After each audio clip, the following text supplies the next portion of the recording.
My name's Lindy Waldron.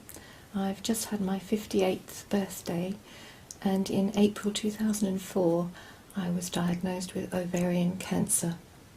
My reaction was complete shock.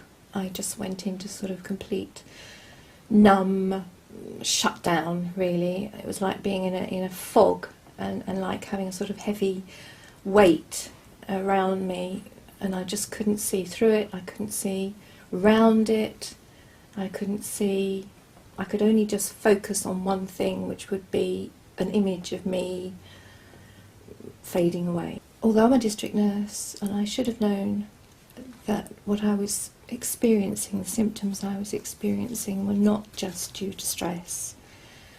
I had so much going on at that time that I kind of ignored it, as women do. They have odd pains and they just put up with it, and you just carry on. I was working full time, and I did rather ignore it, and I did rather leave it late, which I feel embarrassed about. I had surgery, I had the mass removed, I had all the gynae bits removed that you would expect, and unfortunately the cancer had spread to my spleen, so I had to have my spleen removed as well. So it was a big operation, and I am now on antibiotics for the rest of my life because I'm prone to infection.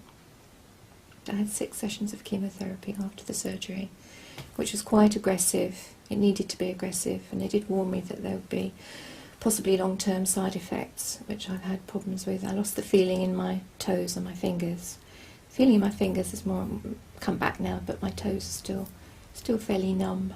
Chemotherapy, I was surprised how it wasn't as bad as I thought it would be. It wasn't pleasant.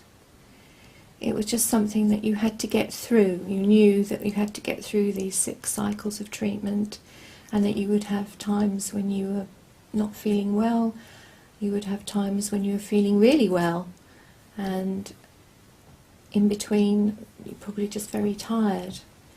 But it wasn't as bad as I thought it would be. A lot of it goes in a blur. You don't really...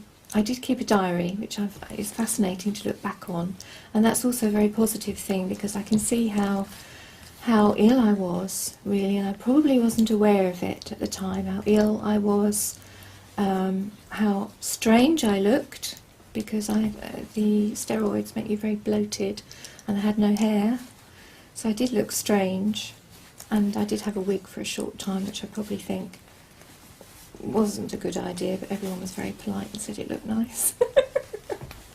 I wrote in my diary, and this is what I actually wrote. I feel fat, freaky, unattractive and clumsy. And that was how I felt. Keeping the diary was very good. And another piece of advice is, whenever you go for an appointment, take somebody with you, always. Or get whoever's talking to you to write it down, because when you go for your appointment you might remember the first 2 sentences, and after that, if it's something that you didn't want to hear, the rest of it is gone. You need somebody with you. My life has changed. It has been... it's a sense of loss.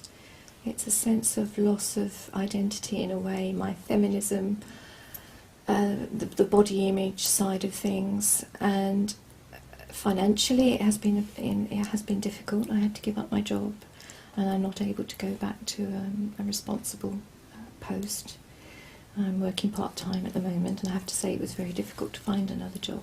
It's difficult to think long-term, but just hold on to the fact that the treatment now is wonderful, the support you'll have is wonderful, and we just don't know what's around the corner. But it's easy to say keep positive, but I do think that helps.